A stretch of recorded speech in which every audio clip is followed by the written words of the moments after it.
Belinda Martinez de Caramarca, Pérou. L'année 1996. Je suis un ancien mannequin et maintenant un serviteur de Dieu. J'ai travaillé dans une agence de mannequins où je vendais mon image. J'ai également travaillé dans une autre entreprise de mode de marque et j'ai porté des vêtements pour faire la publicité de cette entreprise de mode. J'ai rencontré un garçon nommé Omar Narvaez et après quelques mois de relation, nous nous sommes mariés. Il est évangélique et veut que je quitte ma profession par jalousie. Sa plus grande erreur a été de ne pas épouser une servante de Dieu et de vouloir une femme impie comme moi. Les chrétiens d'aujourd'hui ont leur esprit charnel et préfèrent les belles femmes, même si elles sont du monde.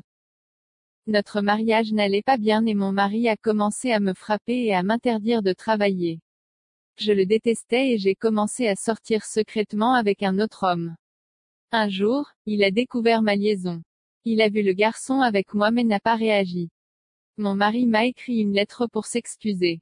Il m'a dit qu'il était très autoritaire avec moi et qu'il comprenait que je le trahissais par vengeance et non parce que je ne l'aimais pas. Ce qu'il a dit est vrai, je l'aimais mais j'étais très blessée. Je voulais le faire souffrir pour qu'il ressente ce que je ressentais. Il a quitté la maison et est parti dans une autre ville. J'étais libre de travailler. Mon frère Fernando, qui s'était lancé dans la drogue, venait de devenir trafiquant.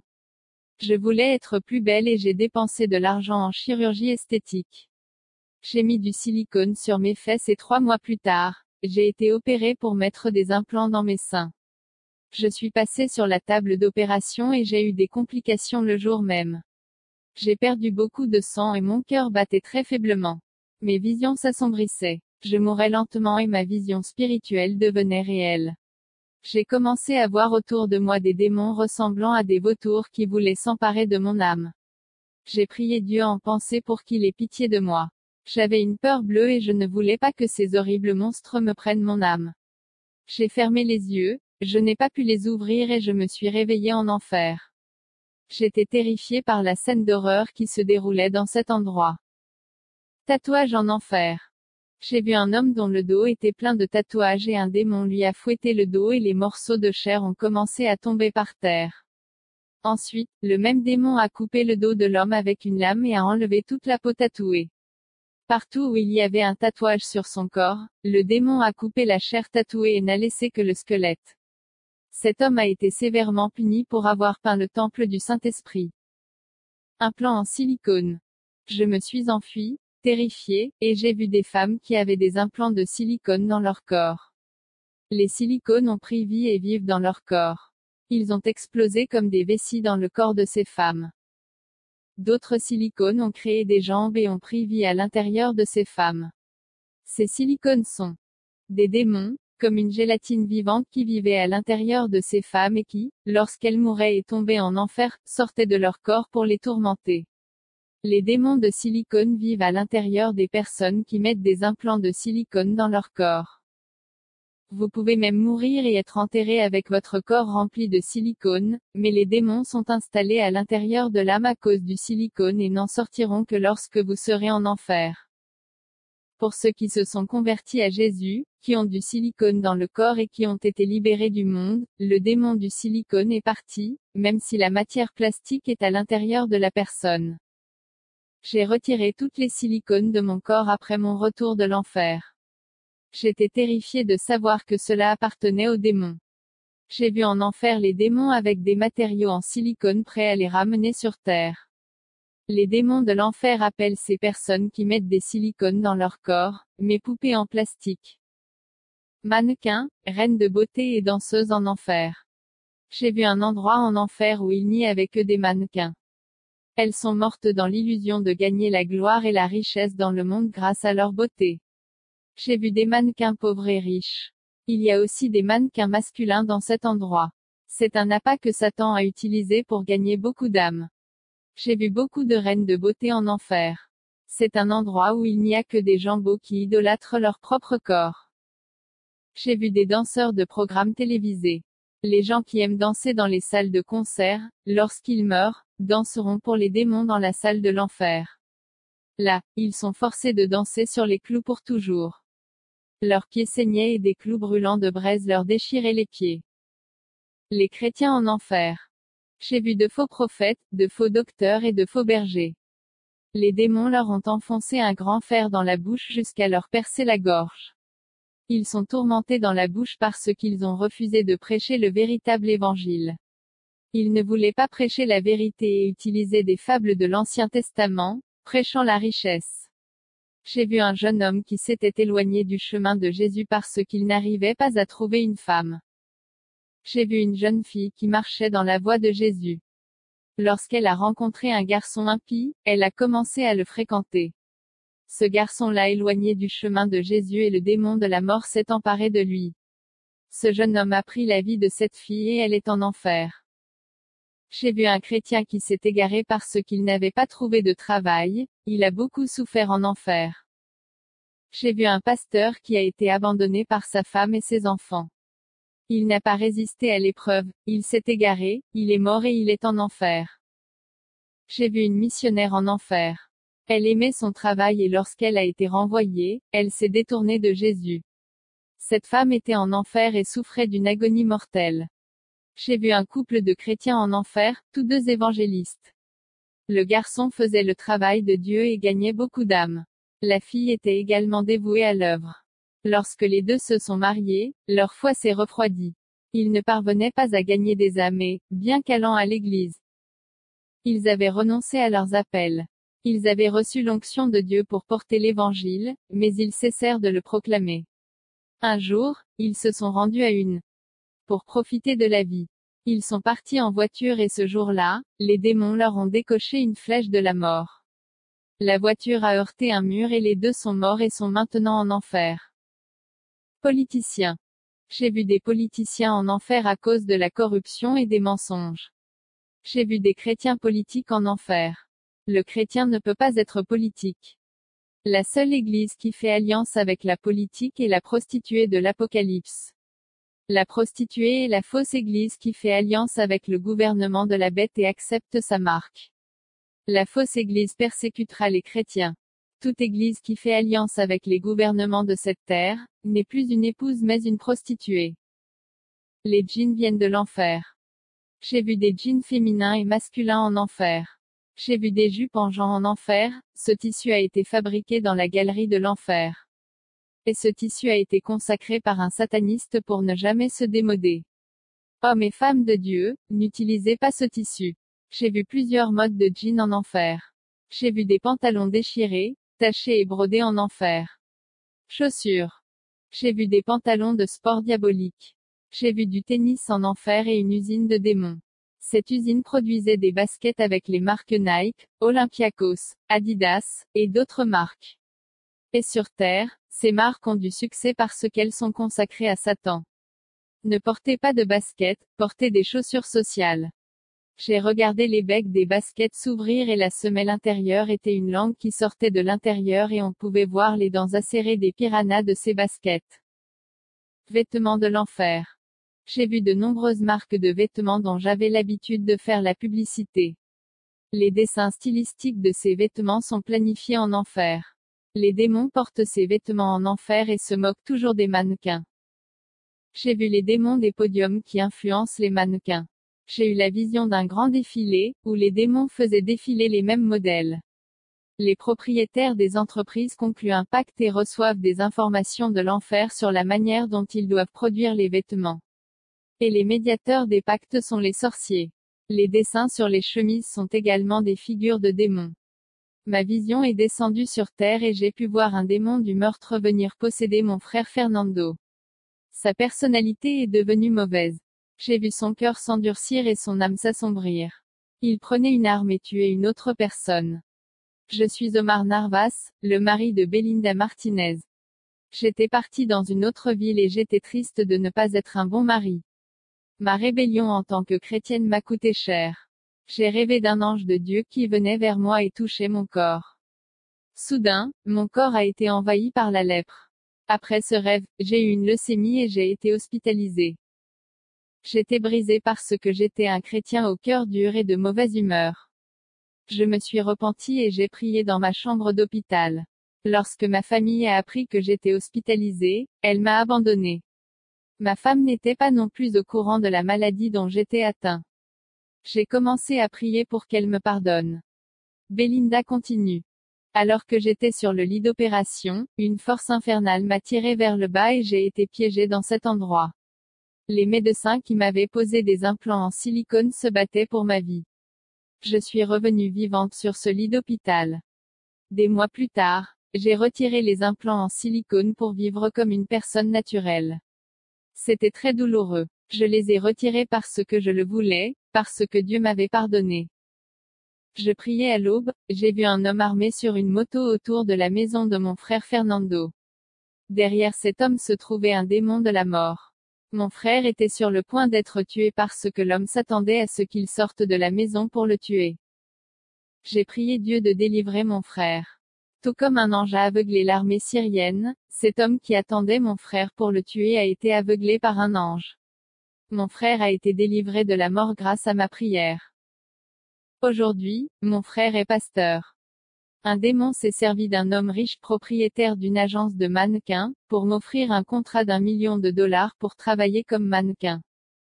J'étais confus et j'ai répondu, je voudrais d'abord y réfléchir et demain je vous donnerai une réponse concrète.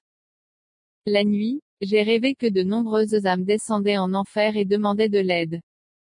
Et une voix m'a dit, beaucoup d'âmes meurent et d'autres appellent à l'aide. Si tu ne vas pas à la mission, beaucoup se perdront à cause de toi. Le lendemain, j'ai dit à l'homme d'affaires modèle, je ne veux pas de ce travail. Il a doublé la somme. Lorsqu'il a fait cela, Dieu m'a permis de voir son visage déformé qui ressemblait à un monstre. Je l'ai rejeté et je suis allé à la maison pour prier afin de surmonter la tentation. Et Jésus m'a parlé, en envoyant son ange qui est apparu dans ma chambre et m'a dit, 500 âmes t'attendent pour cette mission, Satan le sait et a essayé de t'en empêcher. Il est capable d'offrir des fortunes, des pouvoirs et même des royaumes pour empêcher une personne de faire la mission parce que 500 âmes, c'est trop pour lui et qu'il ne veut pas les perdre au profit de Dieu. Pour Satan, l'argent n'a aucune valeur. Dans l'éternité, l'argent n'a pas de valeur, seulement dans le monde physique et matériel.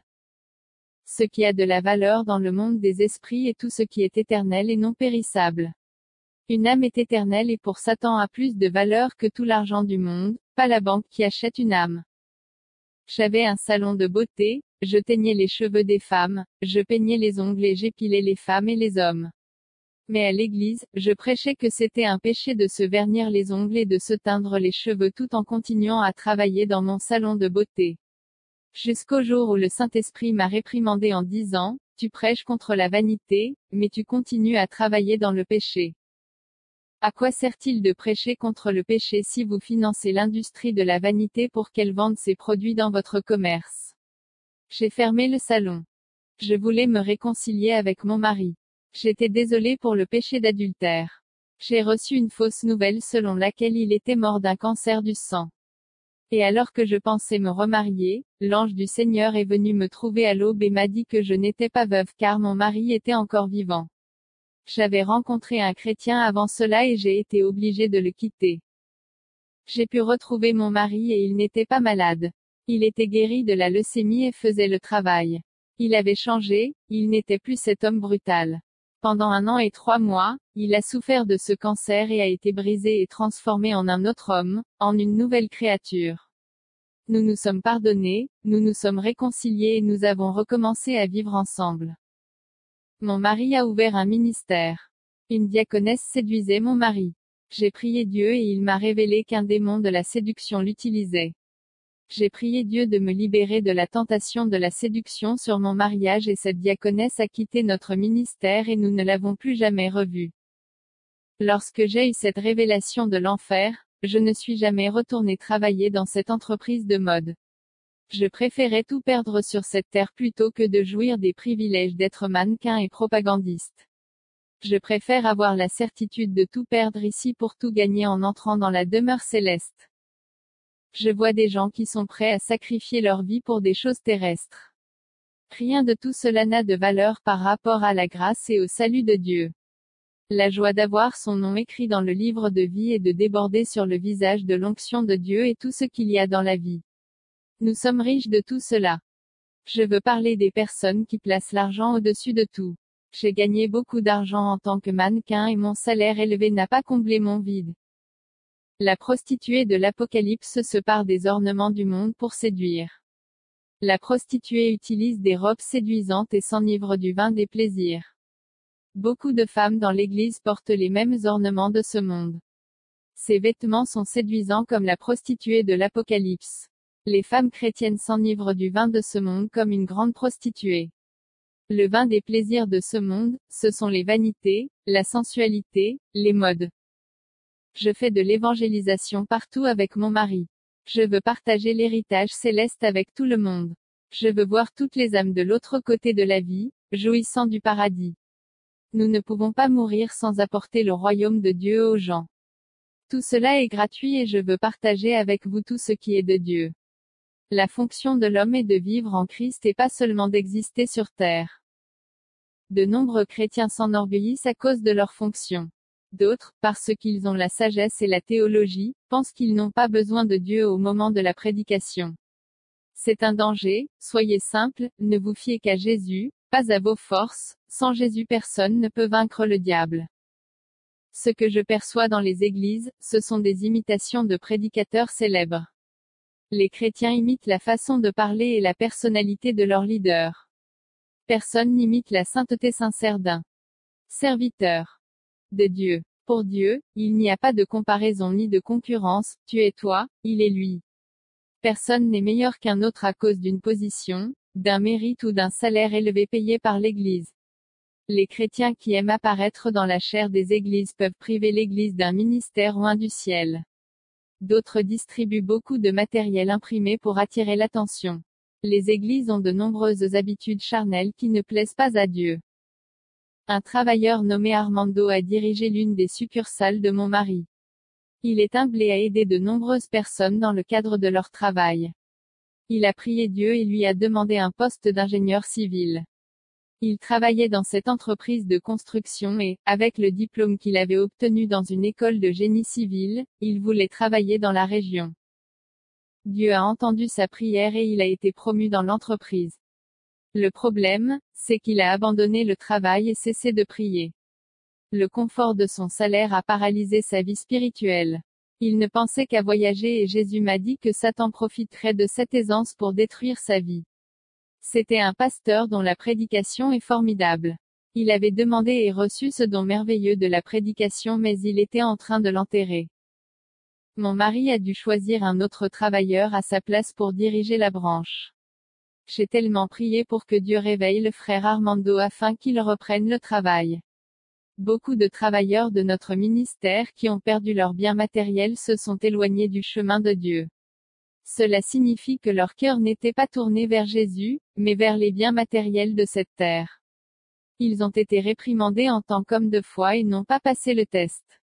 Des travailleurs de notre ministère, plus usés que moi, ont quitté le chemin de Jésus parce qu'ils étaient au chômage. Je m'inquiétais de voir tant de chrétiens quitter notre ministère. Jésus m'a dit, j'enverrai des épreuves à ceux qui sont sortis, et cela les changera. Après 3 mois de cette révélation, une travailleuse est revenue, le cœur brisé. Elle, son mari et ses enfants étaient une bénédiction pour l'Église. Après son départ, son fils est devenu toxicomane et est mort d'une overdose. Son mari l'a quitté et est parti dans une autre ville. Une autre travailleuse est revenue sur les chemins de Dieu après avoir été humiliée dans le monde. Elle a perdu l'emploi qu'elle avait obtenu grâce à la consécration. Elle a été expulsée de la maison qu'elle louait et vivait de la charité. Cette femme n'avait ni mari ni enfant, mais souffrait de l'humiliation des autres. Un diacre de notre ministère s'était égaré. J'ai beaucoup prié pour lui, et plusieurs fois j'ai vu un ange fermer les fosses pour lui. J'ai rêvé plusieurs fois qu'il marchait dans une entrée sombre pleine de fosses profondes. Un ange muni d'une pelle jetait de la terre dans ces fosses, les refermant pour qu'il ne tombe pas. Ma prière a prolongé la vie de ce jeune homme et a arrêté le monstre de la mort qui voulait tant le prendre. Pourtant, il n'est revenu dans notre ministère qu'à l'occasion d'une grave maladie. Dieu a permis que cette détresse le réveille. Atteint d'un cancer, il n'avait pas d'autre choix que de s'abandonner à Dieu. Au bord de la mort, il s'est repenti et a pleuré amèrement. Après 6 mois de détresse, Jésus l'a relevé de son lit et l'a guéri. Le cancer a disparu et aujourd'hui, il aide mon mari. La petite entreprise du diacre Raoul a fait faillite. Il s'est endetté sans pouvoir payer ses dettes. Il se réunissait avec nous et aidait mon mari à ouvrir le ministère et à faire des études d'administration. Il a ouvert sa petite entreprise et a promis à Dieu que s'il lui donnait du succès, il aiderait l'œuvre de Jésus à se développer. Lorsque son entreprise a commencé à faire des bénéfices, il s'est écarté du droit chemin et a commencé à dépenser son argent pour les femmes et la prostitution, oubliant la promesse qu'il avait faite. L'homme promet et n'accomplit pas, mais Dieu accomplit ce qu'il promet parce qu'il veille sur sa parole pour l'accomplir. Méfiez-vous de ce que vous avez promis à Dieu, car il vous demandera des comptes. Cet homme a tout perdu et s'est souvenu de Dieu. Il est venu à notre église, brisé et dans le besoin. Jésus m'a parlé, me révélant ce qui arriverait aux déviants et les révélations se sont toutes réalisées à partir de 3 mois. Jésus a dit, je laisserai Satan toucher ce qui est le plus important dans leur vie. Ce qui occupe la première place dans leur cœur. Et beaucoup de ceux qui étaient dans notre ministère et qui étaient partis dans le monde pour des choses banales pendant environ 1 an et demi sont revenus à l'œuvre du Seigneur dans l'église. Lorsque mon mari a perdu ses membres, il a failli fermer l'église parce qu'il n'avait pas assez d'offrandes pour payer le loyer.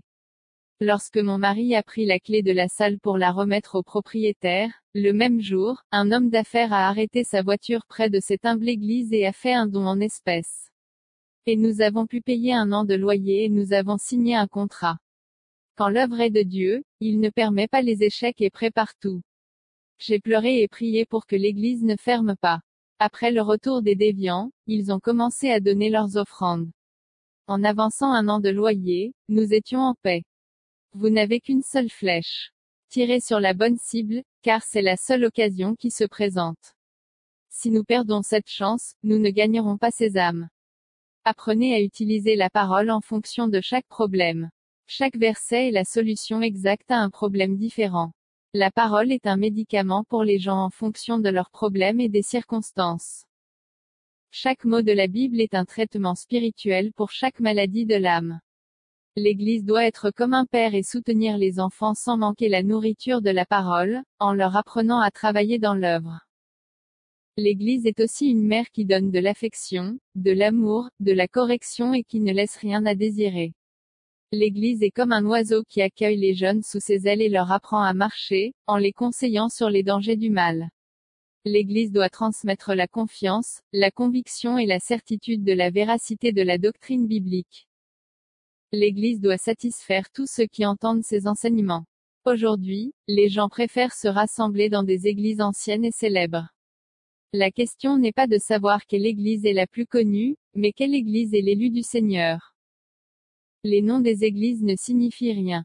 La taille des temples et le nombre de membres ne sont pas importants.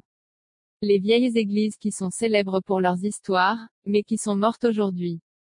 Ne dépréciez pas les églises qui ne sont pas connues. Ne méprisez pas une petite église avec peu de membres car elle peut vivre une vie évangélique sérieuse alors que les églises célèbres ne donnent pas de vie spirituelle à leurs membres. L'église peut être inconnue et très spirituelle. Et les églises célèbres avec un grand nombre de membres vivent dans la chair. Ce sont les petites églises qui connaissent le réveil. Je suis le mari de Belinda et le pasteur d'une petite église. Dans cette église, les gens s'engagent envers Jésus et apprennent à marcher dans le droit chemin du bon berger. Nous n'offrons pas de formule magique de prospérité et nous n'annonçons pas de miracles pour attirer les foules. Certaines églises annoncent ce qu'elles ne peuvent pas faire. Elles promettent ce que Jésus n'a pas promis de faire. Lorsque Jésus veut opérer ses merveilles, il ne s'oppose pas à la vente de miracles. Jésus n'est pas obligé de. Il ne peut pas faire de miracle à moins qu'il ne le veuille à cause d'une campagne de miracles. Il ne peut être contraint d'accomplir les vanités de ces pasteurs transgresseurs de l'Évangile, qui n'en font qu'à leur tête. Pour gagner le respect et la crédibilité de Dieu, l'Église doit être différente, c'est une Église spirituelle. Elle réussira sans effort humain si Jésus contrôle le ministère. L'humble Église doit bien traiter les âmes et collecter les adresses des visiteurs catholiques. Les travailleurs de mon église servent bien les gens et enseignent dans les maisons. Des âmes se sont converties et nous étudions chaque quartier où nous marchons sur nos pieds avant de prendre la parole. Je suis Belinda et j'affirme que ce que mon mari a dit est ce que nous faisons. Le groupe de l'église est déjà allé porter l'évangile dans des endroits éloignés, où il n'y avait pas de robinet, seulement des rivières et des puits. Nous sommes entrés dans des pays où nous avons été rejetés et où notre parole n'a pas été reçue. Notre église est productive et nous gagnons 100 âmes par mois. Notre objectif est de gagner 1000 âmes par mois, mais ce qui compte, c'est la volonté. Le travail est difficile, beaucoup de travailleurs ne peuvent pas suivre le rythme de l'évangélisation du ministère que nous faisons dans chaque quartier de la ville. Les chrétiens sont habitués à des églises où personne ne sort des temples pour évangéliser dans les rues. Ils ne peuvent pas s'adapter à notre église parce qu'ils ne montent que pour parler de Jésus sur les chairs. J'ai été formé par Dieu pour sauver les âmes. C'est ma spécialité. Je ne promets pas ce que Jésus ne fera pas et à travers chaque besoin, nous enseignons aux gens ce que Jésus veut pour chacun. Nous ne faisons pas campagne en promettant une vie accomplie en faisant de Jésus un génie de la lampe. Je parle toujours des difficultés d'être chrétien et du chemin étroit qu'ils doivent suivre. Lorsque notre groupe va dans la rue pour évangéliser, nous disons toujours aux gens que c'est peut-être leur dernière chance et leur seule opportunité de se sauver. C'est peut-être les derniers jours de votre vie, certains peuvent mourir aujourd'hui ou demain. Continuons à faire ce travail avec amour pour atteindre les cœurs. Nous devons atteindre la cible et être compétents.